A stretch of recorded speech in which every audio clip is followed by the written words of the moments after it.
Greetings, comrades. My name is Gigantos, and I think I'm getting near the end of my my audio problem when it comes to the contents of my channel, because I know that a lot of people have been saying to me among my friends and people who watch my videos, and also my friends try and share my videos and on Facebook. Usually, sometimes they turn down and the people say, "Well, they can't hear me properly. It's too quiet. I talk too fast," and I apologize for that. When I get really into something, when I'm doing something I really enjoy, I usually speak quite fast. And sometimes if I say something often enough, I say it quite fast. For instance, I need to see that like the outro for my video several times because I accidentally say it too fast and it sounds like one giant word. I'm getting better at that. But the main problem I have with my channel is actually the audio problem. And the reason why I have an audio problem, it revolves around my history with headphones. Now, I have a decent pair of headphones, okay? I have these, okay? They're one-handed. These are good, okay? They are good. Good quality. They got Bluetooth setting and everything. But the problem I have with these is that they are very tight on the head. So I can't wear these for more than a few minutes at a time because otherwise they press my ears against my glasses frame and it hurts. The second problem is, I don't know why, but when I try and listen to something with this, it sounds a lot deeper than in actuality, or it sounds like if there's a very deep echo behind it. For instance, my friend, okay, she's on Spotify now, Jekka, I'll put the channel up, I'll let you know what channel I'm talking about here. But she, when I was listening to some of her music on Spotify, what ended up happening was it sounded like, I was wearing this, and it sounded like I was listening to her from the bottom of a very deep well, even though her voice is not like that at all. And I was very, very confused. And so I stopped using these and I had to rely on earphones. But then the problem was with earphones, ton of static, so I couldn't hear it properly. And so then that left me with when I edited my videos, I instead had to rely on the speakers from my computer. So if you listen to some of my older videos, that's why they may sound funny. It's because I can't use these headphones normally. I mean, I know that usually when you wear headphones or earphones, it's a better quality than if you just use it with like a laptop or computer speakers. But I know that's a bit funny now because people be moaning about the content of my videos, and it's mostly it's really the videos that I've edited without wearing headphones. So the audio sounds funny because, for instance, if I talk quiet, if I accidentally talk quietly during a video, if you're wearing headphones, you will hear me talk. You will hear whatever I say, no matter how quiet I say it. But if you hear it from the speakers of the computer, you probably won't.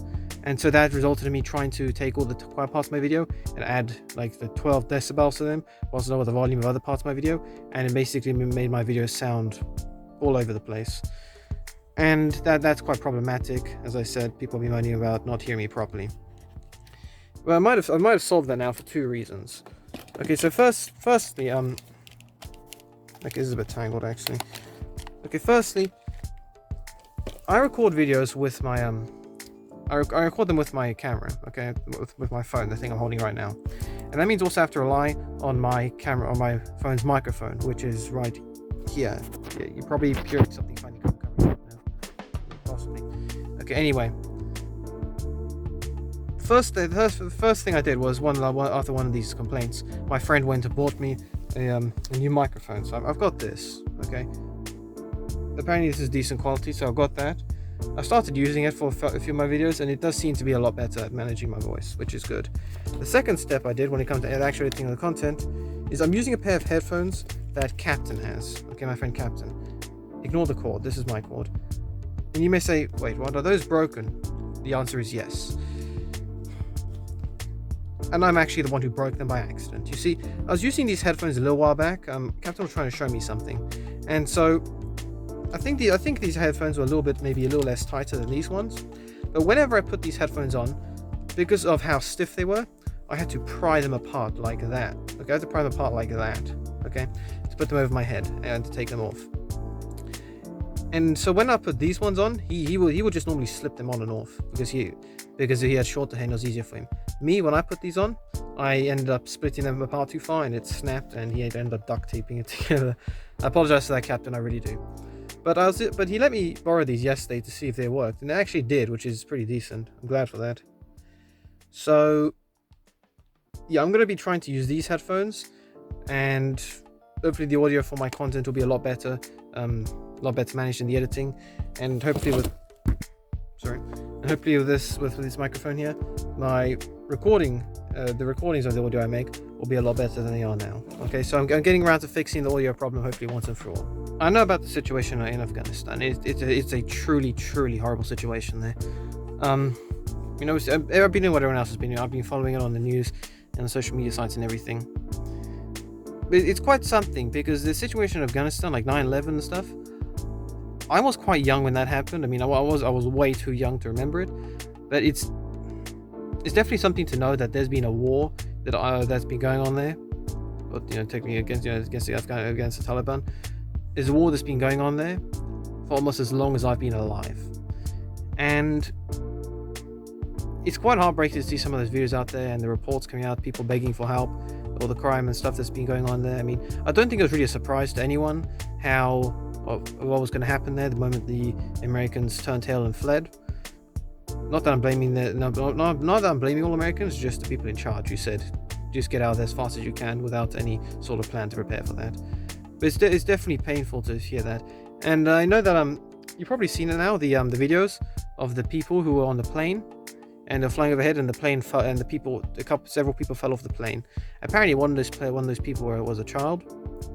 It just goes to show the desperation there. I mean, I know people don't like saying that this is not like Saigon, but let's be honest, it really is. In fact, it's probably even worse than Saigon. And then of course there's that other picture of people who they were on a plane. It was above the clouds, and you could see from just underneath where the wheels were, there were a pair of legs sticking out. So somehow someone at that height was still holding onto the plane, which would definitely require a lot of desperation and strength to do that. Or just the desperation makes up for that strength. So ultimately, let's just pray for the situation there. That I don't think it's going to improve there naturally. I really don't. But let's just pray for everyone there that the situation does somehow get resolved. Whether the people in Afghanistan actually finally do stand up to the Taliban and kick them out themselves, or if some foreign power realizes that nothing's going to improve, and so they go in there and sort it out. Because otherwise, there's 38 million people there. You're going to be subject to a new dictatorship. Actually, now that I think about it, I think the last time I really used these headphones was back in it was like before I even went to university. When I had, do you remember when I had that really long hair? Yeah, I think that was around then. That's probably one of the reasons why I not only then did I have my ears being pressed against my glasses screen, but also a massive hair too. So I guess they use quite nicely onto my attempts at trying to maintain my hair, which I tried to record earlier on this year. If you ever wanted to see what my hair looked like as an afro, you're about to see it now. Greetings, comrades. My name is Gigantos, and today I'll be talking about one of God's greatest gifts to me, which is my hair. Partly inspired by, especially today, I was at Tesco and I was going shopping for a couple of things. I was talking to her, and the cashier there was really scanning my stuff. She said, "You have really nice hair," and I was like, behind my mask, I was like, "Oh, thank you." It's been a while since I was complimented for my hair. Bit strange though. My hair is one of the weirdest things I've ever had to deal with. Okay, I'm the only person in my family with curly hair. I used to have very short hair, especially when I was much younger. At 8, I tried to grow my hair out a bit more. My mother said, that looks ridiculous, don't ever do that again. How long was my hair back then? Maybe, I think it was like, it got that much. I remember because I started for the first time being able to actually see my hair. I used to actually see my hair like that, without having to look into a mirror, which is a bit strange, especially how nowadays my hair is that long. So definitely a big difference. Although this isn't the longest hair that I had. The longest hair that I had was down to like here. I remember one of the things I wanted to do, or one of the things you'll see about geologists, especially volcanologists, is that they all have these magnificent beards. And I can't grow something like that yet, so I thought, I'm just going to try and grow my hair as much as I can. And it got very long. And then at one point, and I remember this, I was sitting with my family, I remember we were eating, and my father looked at me and he said, "You look like Jesus." I was like, "Oh, thank you." because my hair was just at this point in time, my hair was just like cascading down over my shoulders, so I kind of looked like the shroud, like the way the hair that you see Jesus in the Shroud of Turin, right? It's like down here somewhere. My hair is definitely a versatile object. It is, and I can't wait to show you before I shower this evening. I'm going to show you exactly what my hair looks like if I try and comb it if I comb it when dry, and you can see just how much of an afro it forms, because it's just brilliant. Like, you're gonna laugh your heads off. I look like a makeup brush. Suck it, Einstein. This is why I can barely see the camera. This is why I don't comb my hair when it's dry, because it does this.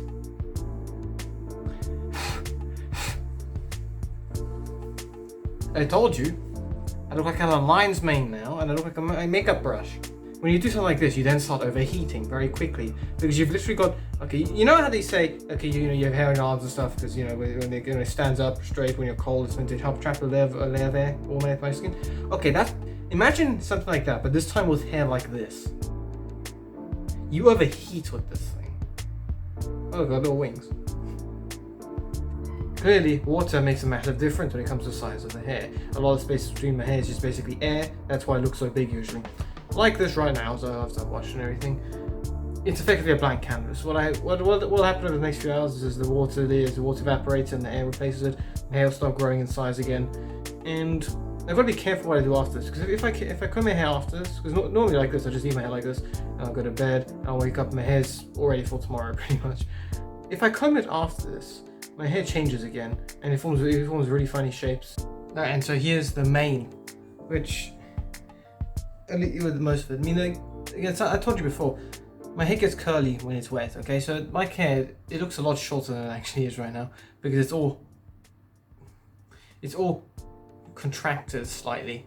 But this is the mane, effectively. Basically, a big thing of hair that just completely covers me like that. I have got a lot of hair. I definitely begin to feel heat as well too. Yeah, there you go. I'm just gonna sleep like this. You can see exactly what this. Sorry, why is it so bright there still? I can never fix a bright thing. They're clearly there. I end up sleep like this. My mane is just spread out around me majestically, and yeah.